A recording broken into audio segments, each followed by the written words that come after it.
ప్రైజ్లార్డ్. మన ప్రభువైన యేసుక్రీస్తు నామమున అందరికీ ఉదయకాల సమయంలో శుభాభివందనలు తెలియజేసుకుంటున్నాం.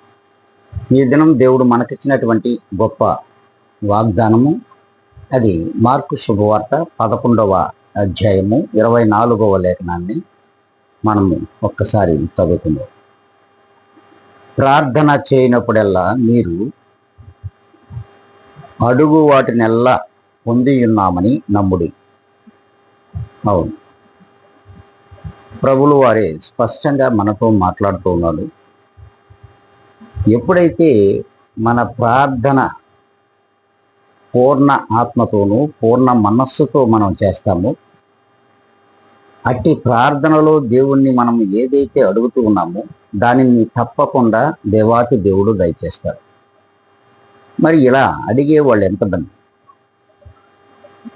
మరి ఏదో ప్రార్థన చేస్తున్నాంలే అని మరి ఆ ప్రార్థన దేవునికి నచ్చేదిగా ఉందా లేదనేది నిన్ను నువ్వుగా ఆత్మ పరిశీలన చేసుకోవాలి. మరి దేవునికి మెప్పించగలిగితే ప్రార్థనలో మనము మరి పూర్ణమైన ఆత్మచేతను మనస్సు చేతను దేవుణ్ణి ప్రార్థించగలిగినట్లయితే తప్పకుండా కూడా నీవు అడిగిన వాటినెల్లా కూడా పొందుకుంటావు. అలా లేని నాడు మనం పొందుకోలేము. కాబట్టి ఈ దినము నుండి అయినా సరే మనం పూర్ణ ఆత్మతోనూ పూర్ణ మనస్సుతోనూ దేవుణ్ణి ప్రార్థిస్తాం.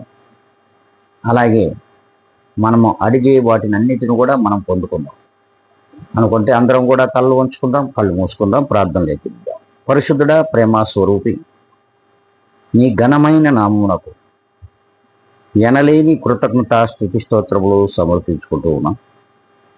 ప్రభా, నీవిచ్చిన ఈ గొప్ప వాగ్దానమును